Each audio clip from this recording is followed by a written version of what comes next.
The biography of Edgar Allan Poe. October 7th marked the 163rd anniversary of the legendary poet Edgar Allan Poe's death. I thought that this would be a great time to tell a little bit about his life. The Raven, which is a movie that is coming out this week, incorporates some of his short stories in a unique way.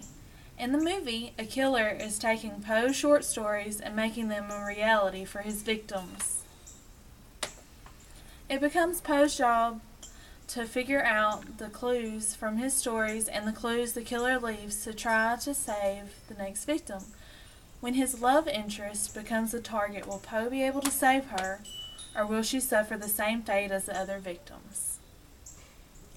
Poe was born on January 19, 1809, in Boston, Massachusetts. Poe's life was a tragic tale in itself. His father left him, and his mother died shortly after, leaving him and his two siblings orphans. But fortunately for him, he was taken in by John Allan and his wife Frances. He went to college one semester, and then he enrolled in the Army, where he failed as an officer's cadet at West Point. He then began writing for periodicals and literary journals. Poe married his cousin Virginia Clemm when she was 13 years old. He published The Raven in 1945. The Raven was an instant success, but it was short-lived. Just 2 years later, Virginia died of tuberculosis. The first point I want to make is that although Poe led a tragic life, he was still one of the earliest American practitioners of the short story and the inventor of the detective fiction genre. One of his stories that I remember the most in my years of reading his poems and short stories is The Telltale Heart. The most memorable part is the thumping of the heart. With the amazing imagery that he used, you could almost hear it thumping as you read it. The second is, even though I have read quite a few of his poems and short stories over the years, I can't help but think I need to get the whole collection and read the ones I haven't, and reread the ones that I have read.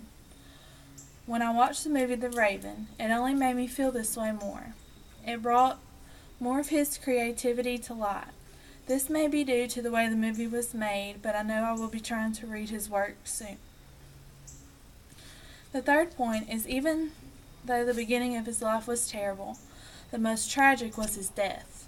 On October 3rd, Poe was found in Baltimore in great distress. He was taken to Washington College Hospital, where he died on October 7th. His last words were, "Lord, help my poor soul." It isn't known exactly how he died. There are many theories that haven't been proven.